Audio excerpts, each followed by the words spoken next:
Bonjour à toutes et à tous. Aujourd'hui, je vais vous parler de la vie secrète des goélands.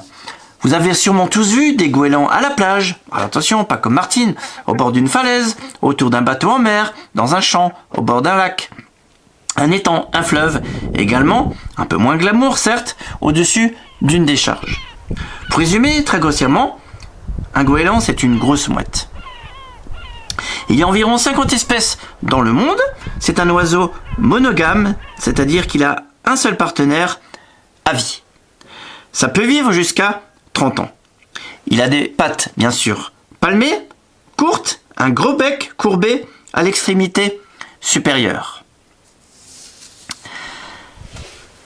Ce sont des animaux qui s'adaptent, des opportunistes. Ils mangent, par exemple, ce que les humains laissent. On peut presque les considérer comme des omnivores. Ce sont des animaux très intelligents, sociables, qui vivent souvent en colonie. Je vous donne un exemple d'intelligence. Pour manger des crabes ou des crustacés, ils les prennent dans leur bec, ils les jettent de très haut sur une surface dure et ensuite ils mangent la chair qui était à l'intérieur. Je vous donne un autre exemple. Avec le pain, ils prennent du pain, ils peuvent le chipper aux humains. Ils le jettent dans l'eau, les poissons vont manger le pain et eux, hop, ils chopent les poissons.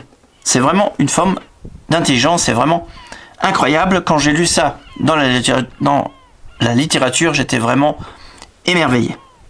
Et je voulais vous en faire partager. Il y a une hiérarchie qui se caractérise par différents sons et modifie leur posture en fonction de la situation. Ils communiquent entre eux. Les images, les photos que vous avez pu voir sur ce petit film, ce sont des mâles qui défendent leur territoire contre des autres mâles. Et j'ai vraiment entendu des bruits de bec, des combats féroces que malheureusement je n'ai pas pu filmer en live. Bien sûr, ces images ont été tournées en période de reproduction, avril-mai. Ce sont des images que j'ai tournées en Corse du Sud à Bonifacio. J'ai oublié de rajouter, donc les mâles donnent des gros coups de bec puissants. J'ai oublié de vous signaler une information importante. Ce sont des oiseaux qui peuvent boire de l'eau de mer, donc salée, afin d'éviter de revenir sur le rivage si besoin. Ils éliminent l'excès de sel grâce à des glandes. De ces glandes sort un liquide saturé en sel et coule de son bec sous forme de gouttelettes. J'espère que ces images et ce commentaire